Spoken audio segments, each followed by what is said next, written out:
Hey everyone, welcome to Enter Tai Chi, and I'm going to do a breakdown on push hands for you. And obviously there's a lot of information to teach you how to do Tai Chi push hands, but what we're going to work on is the basic principles and your focus on it, and the rest you want to learn through the experience, through some good teacher that will help you.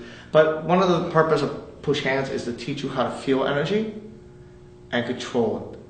For example, I'm going to have him push me, and his job is to push my body if he can. So his job is to make me go backwards, okay? Now obviously the stronger and more powerful guy can overpower you, push me, and he will win. But understand, the conception of power comes from, or force pushing me, is based on how much you resist back. The goal of push hands is to teach you to feel intent of the opponent, and then learn to control his intention and return the energy to him. The goal is not to get rid of energy or get away from energy.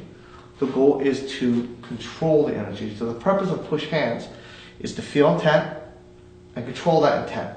Okay, and you can see what we're doing now. So he's pushing me, so you can see what I'm doing. Okay, now what are the what are the aspects that we need to have to create push hands? Okay, so one, we want to learn the connection.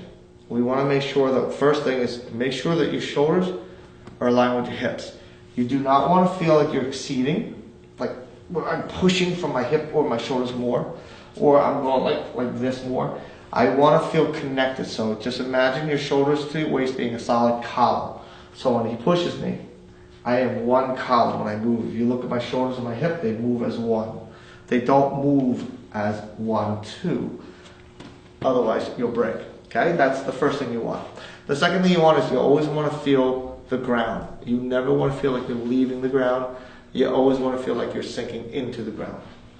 And what we want to do that, and it works in conjunction with the core, is that you don't want to feel like you're passing your hips with your shoulders, because it'll get you to commit and uproot.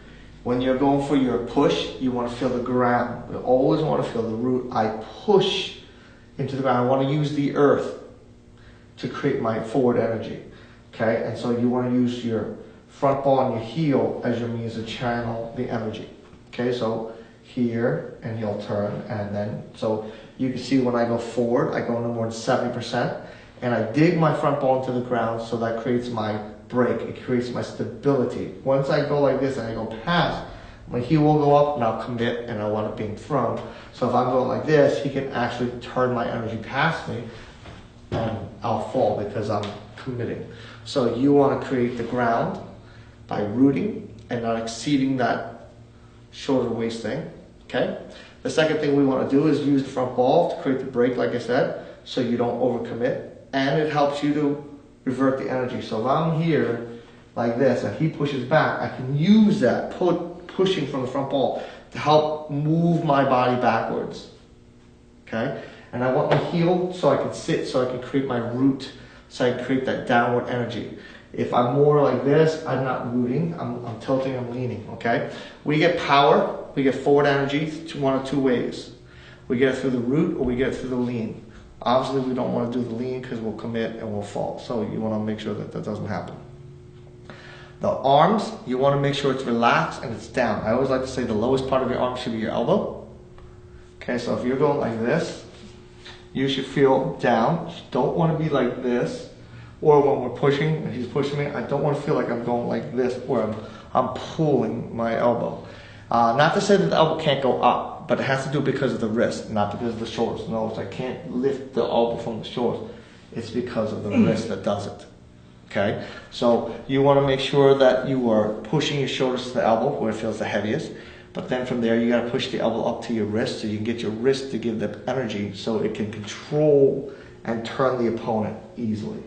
Okay, so one of the basic things that I always teach people in the beginning for push hands is don't worry about trying to get rid of the hands, learn how to turn the energy in the hands. So you're going to just allow him in the beginning to just push you right to your chest. This is the first way you want to learn, and just keep it on the body.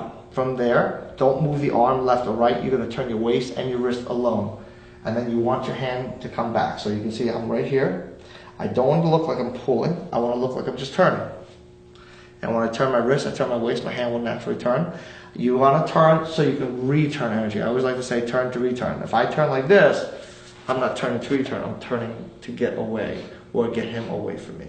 It's not our goal. Our goal is to return that energy. So I want to make sure that when I turn, my hand is facing my target. I'm not going towards the fingers facing away from target. So I don't want you to do this, and I don't want you to peel away from the shoulders, pulling the elbow away from the body. The elbow should feel tucked and touch the body as the beginning. It's a basis to learn how to create your natural structure in your arms. Push the elbow up to the hand, and then turn the waist and the wrist together. So when we're like this, you just want to start letting it come in, and he'll go from there up and turn the waist at the same time. So we're here, we're going to go up and turn at the same time. So when we're like this, here, here. So as we get this, you can see it'll start to flow for you in the beginning.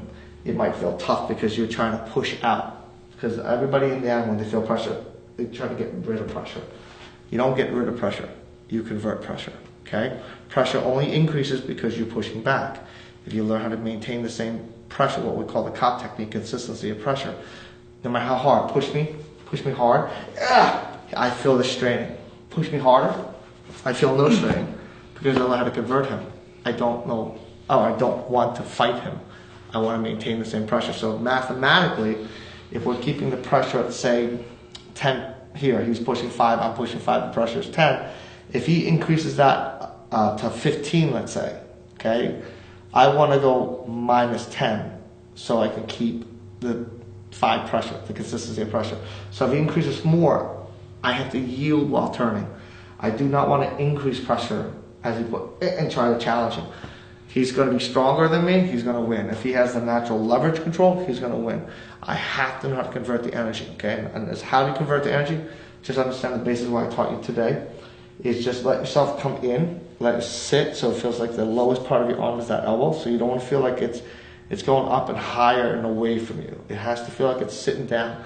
So when I turn, I want to keep this elbow right where it is to my body. So I'm going to hold it just so you can see it. So push me. I want to turn the waist and the wrist together at the same time.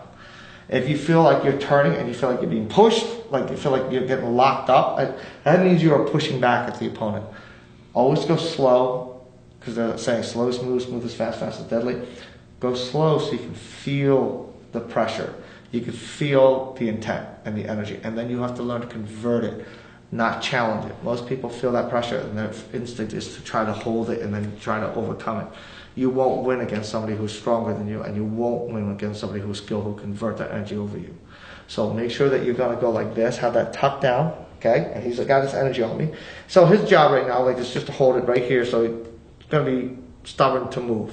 So if I'm like this, he won't move because he's stubborn to move. I got to go up a little and then turn him. And you see how it converts him. So I always want to convert by that little upward motion from the elbow to the wrist. I want to drive it up a little bit. So I'm going to draw the energy here, up, and you can see his arm go up. So let's do this side real quick so you can see the shoulder. So if he's pushing me, and he's got resistance on me, okay? Resist me so I can't do it. You go up. Can you see that up there? Just that up. And when I go up, I want to just turn the wrist of the waist with it. And I want to turn my wrist, not pull the arm. So if he's, I don't want this. I don't want to swing. That's what we call swinging. Am I really turning my wrist? Am I swinging my shoulders to make my wrist move? Okay? And in the unexperienced person, they're not going to notice the difference until they see it. It is just this. If you notice when I turn, I am not bringing my hand across my body. That's why I want you here. And when you turn, you want to feel like you're still on that point. He pushes me and he holds.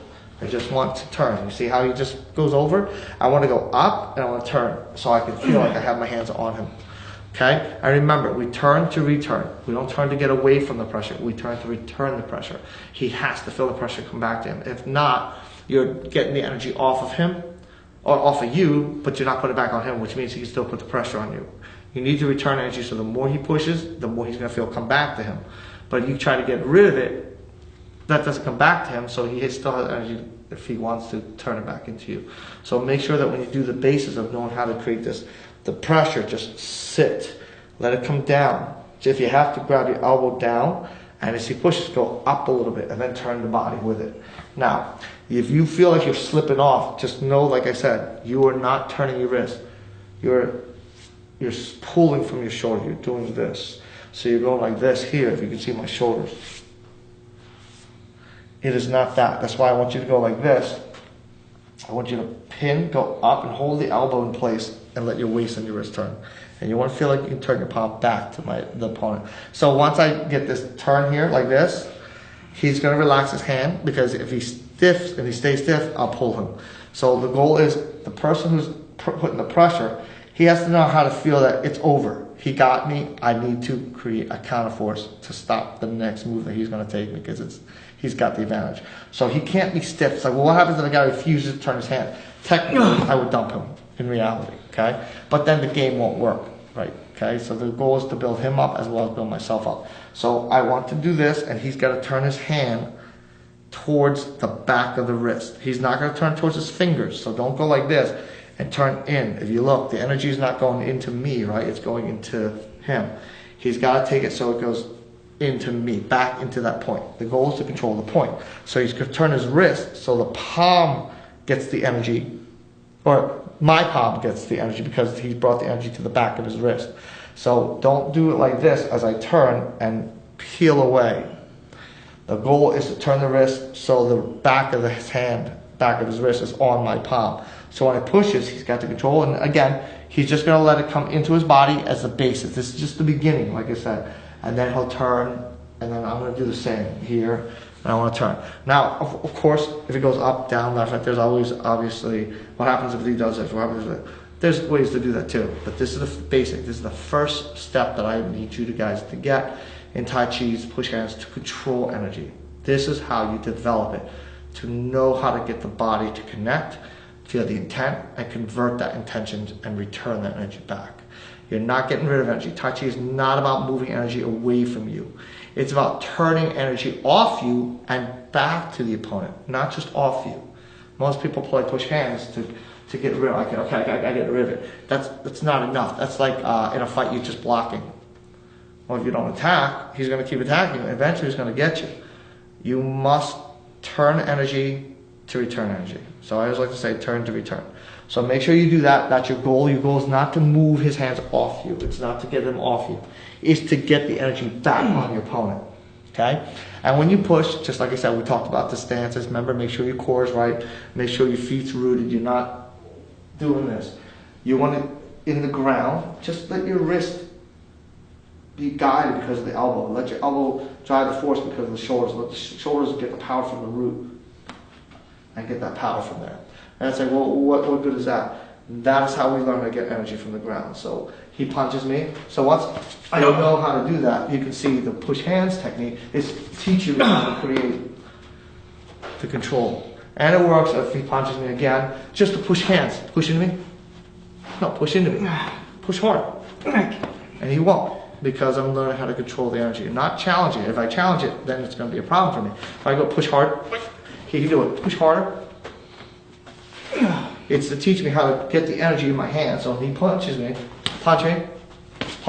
So you can see my hands will now convert the energy. As soon as it touches, I have the ability to feel that intent, and I know how to control that intent, and I know how to use that intent to put it back for my intentions. Okay? So hopefully that helped you guys understand. Remember, obviously there's many ways to play. What happens when he grabs and what happens this. This is just the basics. Understand. Read the title. Basic. The start of the push hands. And this will be the first stage for you guys to get better in your sensitivity control through the push hands. Again, if you guys have any questions, any comments, we're here to help you. Just fill out that thing and we'll do the best we can to answer you back. And if you don't like, if you like the video, give us a thumbs up. If you haven't subscribed, please do so. We'll give you more videos to come. Thank you very much.